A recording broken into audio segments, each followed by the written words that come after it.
Okay, the last part of what we're covering this week is about virus, the parts of a virus, how they interact with cells.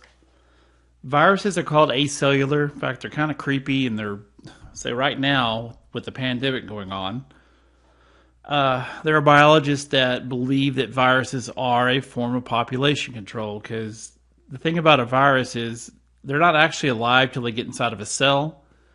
And what they do is, this is a DNA virus. You see that they attach to the outside of a cell, they inject their DNA strand inside the cell, and then the cell will basically transcribe and translate the DNA and make other virus particles. Or it becomes dormant and stays inside the cell as part of the genome or the DNA of the cell. A virus is generally not considered alive. Can only survive by infecting a living cell and directing the cell's molecular machinery to make more virus particles.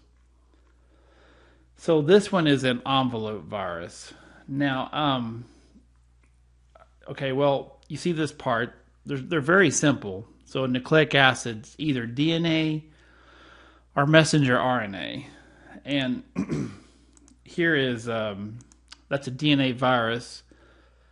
This protein coat is called a capsid, CAPSID. And then this is called an envelope virus, which these are harder to kill. The spikes allow them to adhere to a cell. There's the capsid or protein coat. This is a messenger RNA virus. And that's the envelope part. But they basically attach to a cell on a receptor. They inject their nucleic acid inside the cell and they take over a cell. Or the cell brings them across. That happens too. So capsid is the protein coat, and then an envelope virus. Not all viruses have that. It's kind of an extra layer on the outside of a cell. So the lysogenic cycle. So the DNA becomes integrated into the cell's genome. That means it becomes part of the cell DNA. That's what this is showing. A phage is a virus that infects bacteria. You see it's attaching there. It injects its DNA inside the cell, and then it becomes incorporated within the cell DNA. You can kind of see the different color in there. The lytic cycle is where where a virus injects its DNA inside the bacteria, and then the cell basically transcribes it and translates it. And it's showing the cell rupturing. I went the wrong way, but here are the virus parts. See, they're assembled, and then it bursts out of the cell and goes and affects other cells. But yeah, it's really relevant right now because of everything that's going on. This is called a bacteriophage. Looks like a little Apollo space landing capsule. Only affects bacteria. There's the DNA. There's a pin or a spike. So it attaches the top of a cell and injects its DNA inside the cell. This is an animal virus. And an envelope virus. And then this is the HIV virus, which is, it's still the bad virus. Even the coronavirus, in comparison, HIV is still crazy. HIV is called a retrovirus. It has an enzyme called reverse transcriptase. What that means is, you see it has RNA. It basically makes its own DNA strand. It does the opposite of what you would call the flow of life. We talked about how there's DNA inside of a cell nucleus, and then short segments of DNA get copied, and you get a copy of what's called messenger RNA.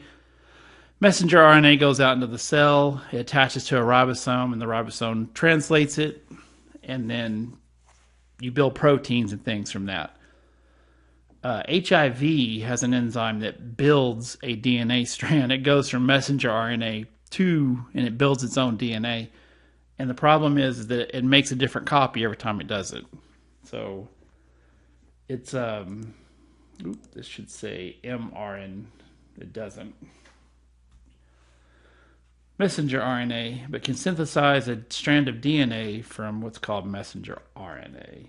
We have a blank page there. But that's called a retrovirus. They're insane. On our other PowerPoint, here were vectors. Here are some common ailments. That happens to be shingles, which is the herpes zoster virus.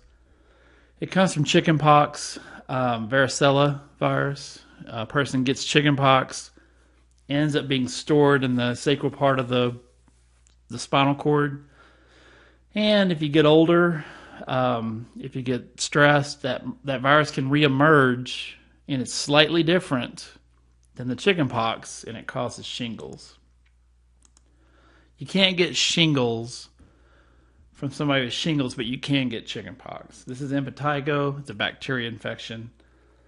Measles is viral. That's just showing some different little mice. That's a hantavirus. It's a respiratory virus. Can be fatal. I had a professor in college that had hantavirus antibodies. He'd gotten it, didn't realize he got it, but he'd been exposed to it and he had antibodies to it. So, well, that's interesting. But anyway, it's a little bit about viruses. They're interesting, and right now they're very relevant. And like I said, there are biologists that believe they are population control because our immune system has a really hard time with viruses. All right. Well, thanks for listening to me.